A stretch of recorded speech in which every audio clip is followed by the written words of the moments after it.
This is PRIME7 Local News with Madeleine Collignon, Kenny Hinkley and meteorologist Carl Linders with your local weather.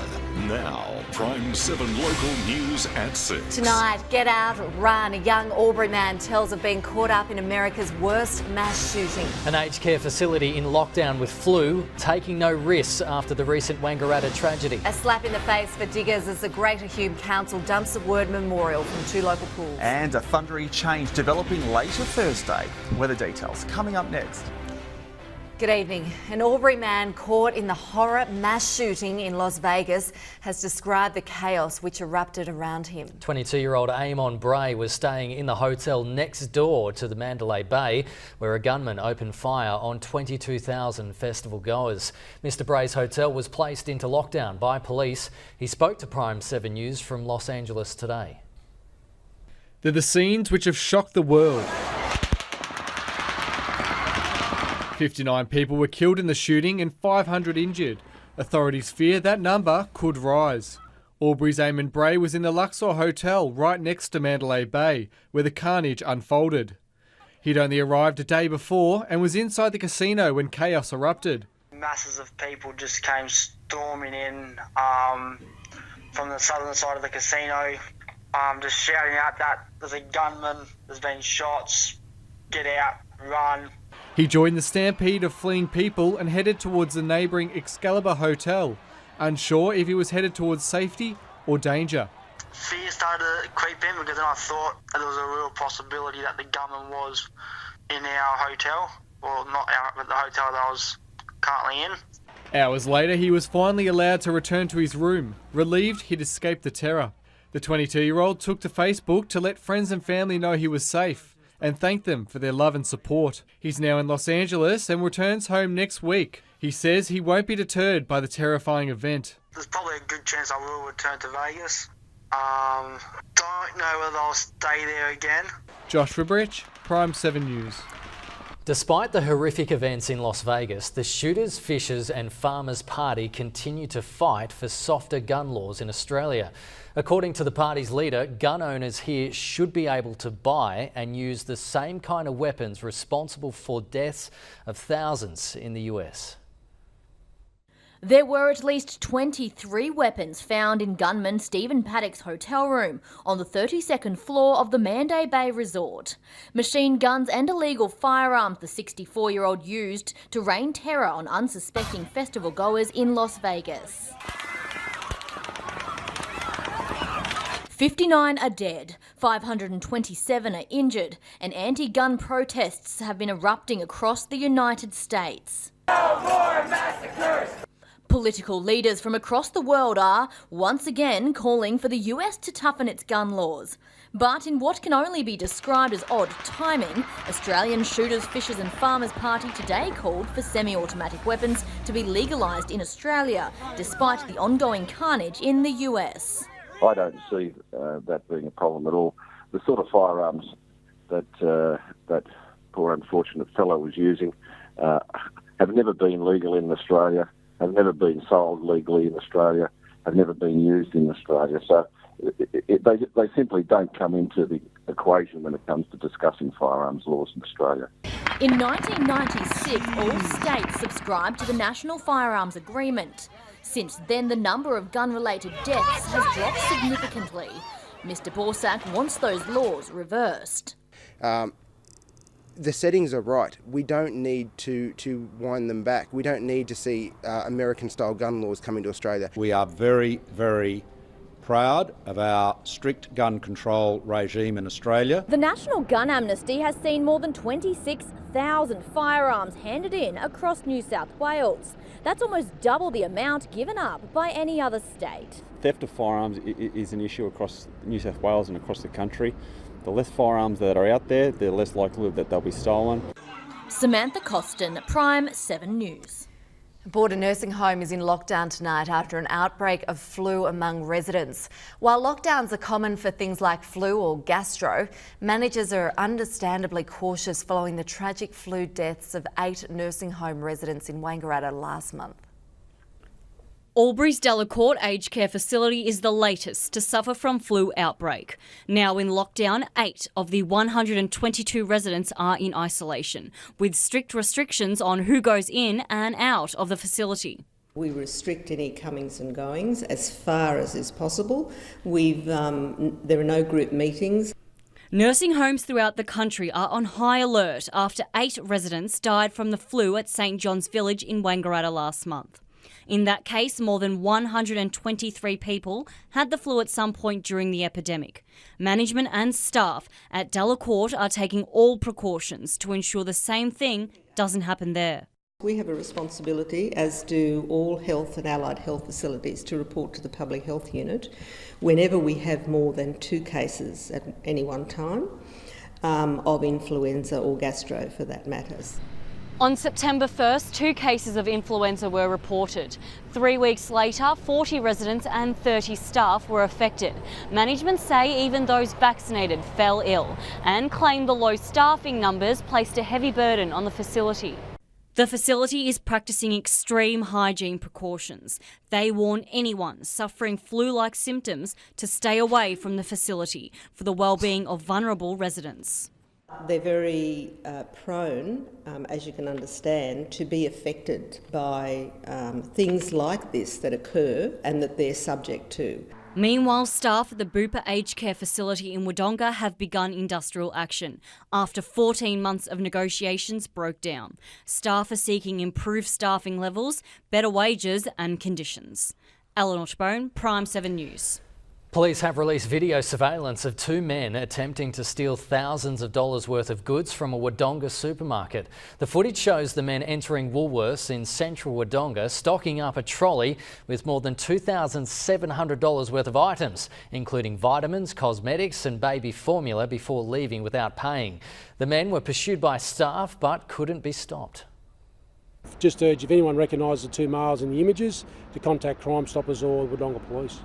One man is described as a Pacific Islander, the other Caucasian, both in their 50s. If you recognise them, call Crime Stoppers. There's anger tonight over plans to change the names of Henty and Holbrook swimming pools. The Greater Hume Shire is planning to remove the word memorial from the names, prompting a furious backlash from the RSL and local residents.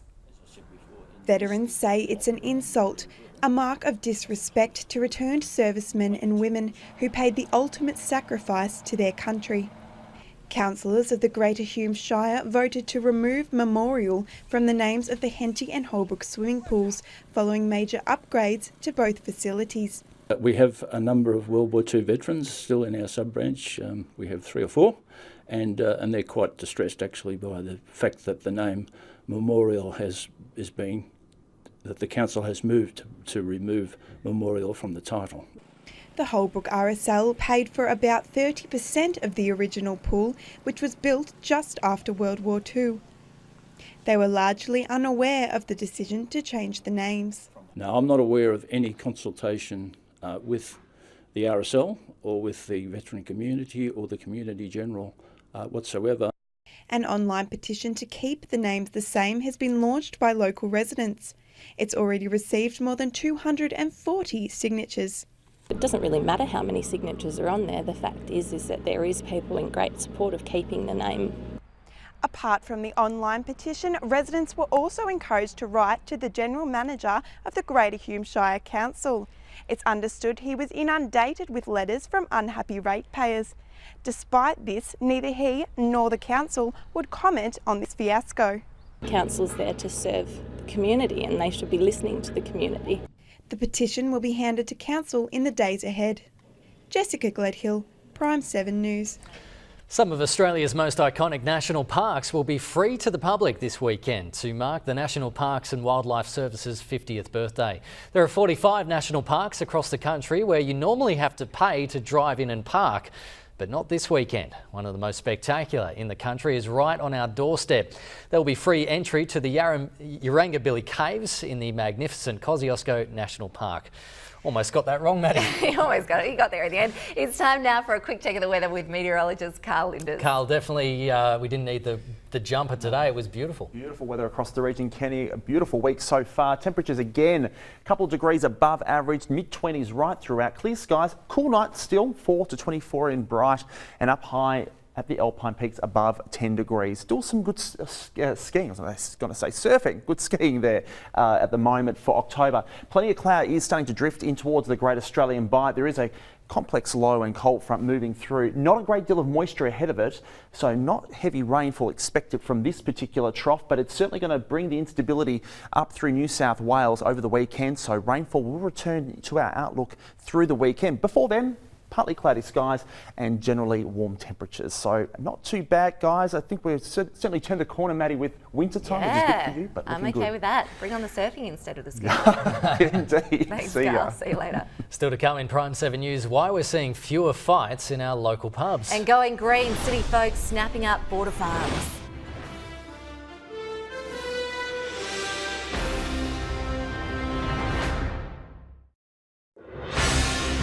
Stay in touch 24/7 with Prime7 News.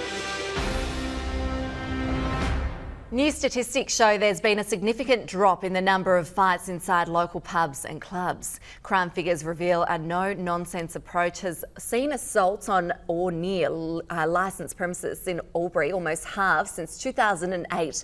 It's not all good news though, with the number of ICE-related hospitalisations in the region skyrocketing. That's a serious concern for the entire community, both police and licensees.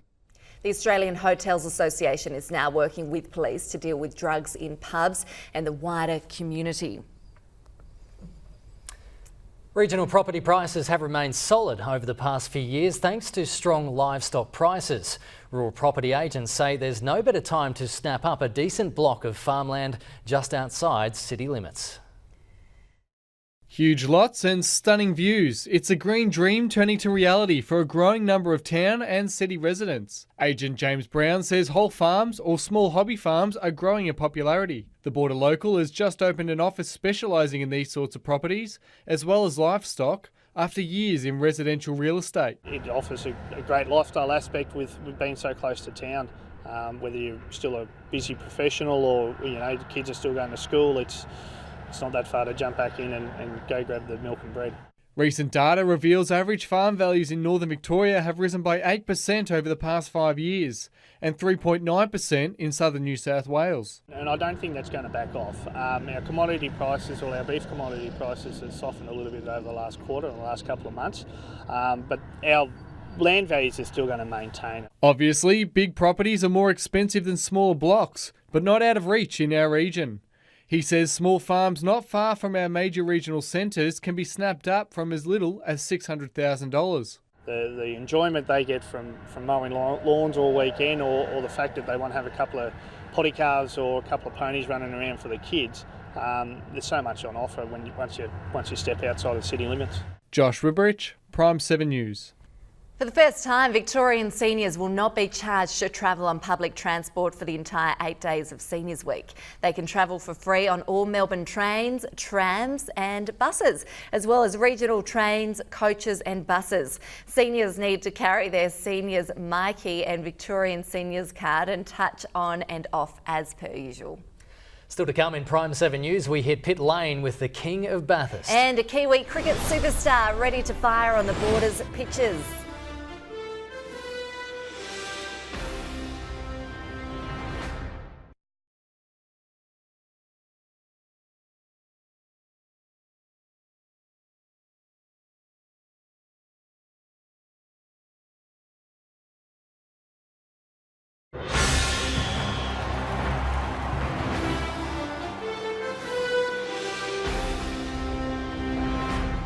Former international cricketer Daryl Tuffy has arrived on the border ahead of schedule, and he was expected to arrive around Christmas, but the big Kiwi all-rounder is here now and ready to take to the field for Lavington ahead of the new season.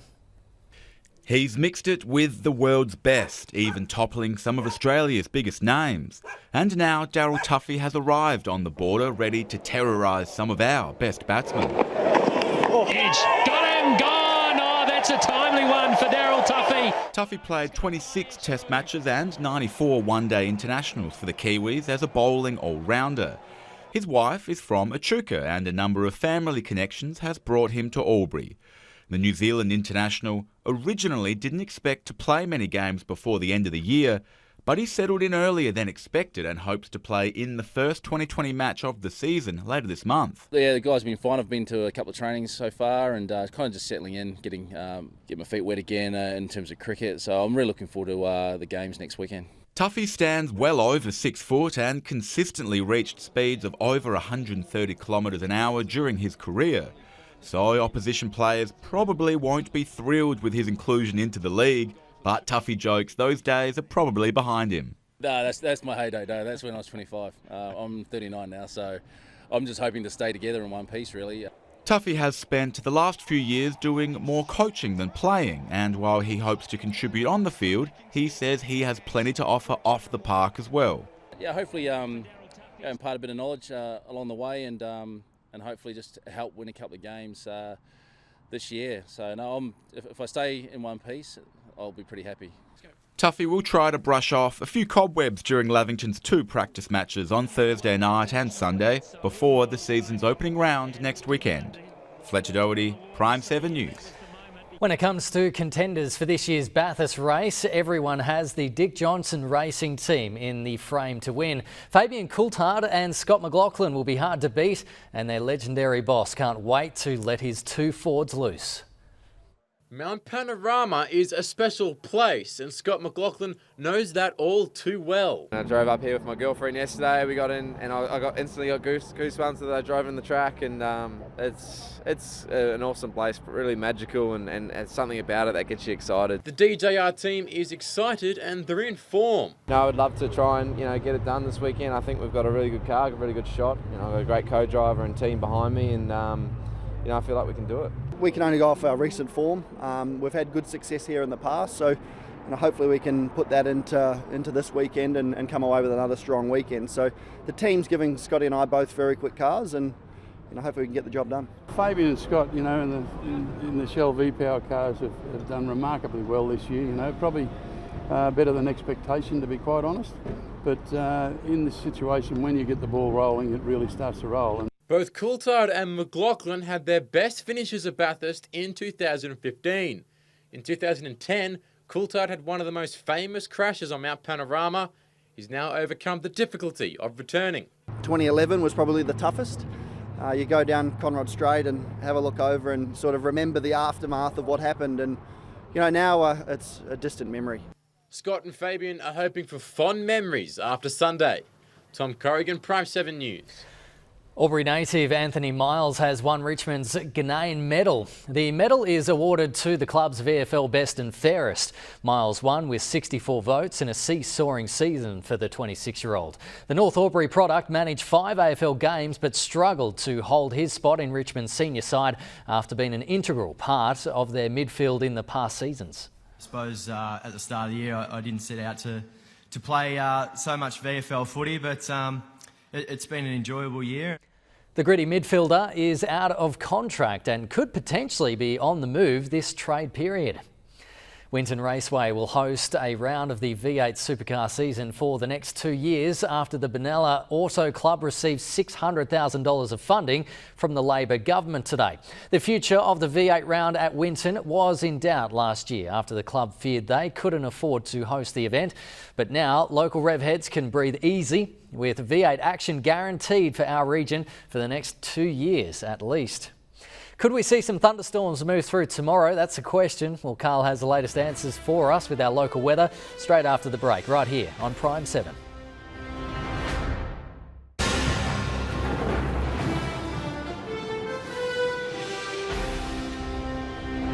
For a closer look at the weather forecast, we're joined once again by meteorologist Carl Linders. Carl, a little bit different tomorrow. We are potentially on the lookout for thunderstorms. Is that right? High-based thunderstorms, Kenny. Not a lot of moisture in the atmosphere, so we'll certainly have some rumbles of thunder around. Not heavy rainfall, but along this trough, we'll see the instability kick off from mid-afternoon. As I said, only isolated showers and storms connected to this low-pressure system. As it moves through, winds will tend west to southwesterly. Fine on Friday, but moisture returning from late Saturday into Sunday with another bout of showers and storms thunderstorms moving through. Better chance of rainfall on that one.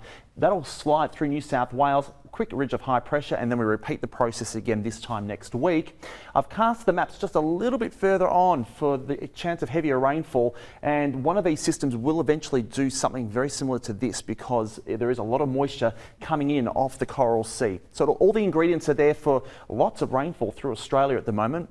Wettest we've seen it in about 6 or 7 months, and overall we'll eventually get a big band of rain and that'll clear things through. But before then, isolated showers tomorrow. Temperatures in the low to mid-20s. Depending on the timing of that change, isolated thunderstorms from around Wangaratta east and north, and temperatures will slide away after that. We'll see the showers in the southeast of our region clear up on Friday. Partly cloudy with fresh southerly winds in the far west, but really not much rain is expected in this sequence. Saturday, a dry day. Light winds, high pressure returning. A lovely start to the weekend after a relatively cool start. Maybe some fog patches around as well. Sunrise tomorrow at 20 minutes to 7, and then the outlook has got a mixed bag. A couple of showers and storms late on Sunday, tending to rain overnight. That'll clear on Monday, and then maybe another stormy change by Wednesday. This time next week, guys. Mixed bag. A grey old week ahead, by the look of it. Maybe. Thanks, Carl. Catch you soon. Let's check petrol prices for you. Albury drivers can fill up for unleaded for $1.25 and diesel for $1.26. Across the border in Wodonga, diesel motorists can zoom away with a full tank for a bargain price of $1.24. In Wangaratta, the average price for unleaded is $1.31, and in Corowa, unleaded is at $1.32. That's all we have time for tonight. You can join the debate on tonight's stories on Facebook. And catch tonight's top stories on our website. Thanks for watching. Coming up, 7 News from Melbourne. See you tomorrow.